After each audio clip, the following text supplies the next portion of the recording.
Hello friends, welcome to our channel Deal with Smart Learning.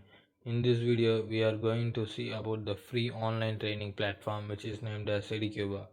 In this online training, they offers many courses with a certification. There are also many fields such as data science, machine learning, networking, etc., which is covered in Educba. They also provide free tutorial which contains scripts, but in this script there is no certification. They also offer paid courses in a bundle and also in individual also. One of the main advantage in these courses is there is no exercises and quizzes. So you have to watch all the videos in this course to get the complete knowledge of this course. At the end of this video, I will show a sample certificate which I got in after completion of this course.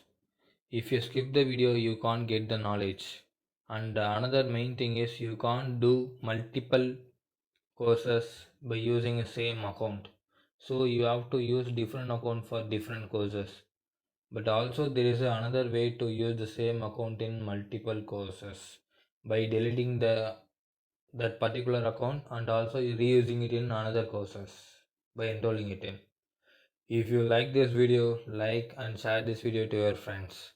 If you want further interesting videos, please leave it on the comment section. If you are not yet subscribed to our channel, subscribe to our channel Deal with Smart Learning, and also remember to click on the bell icon to get the regular videos of our channel. Today in this Educba platform, we are going to see one new interesting course. Let's move on to this video.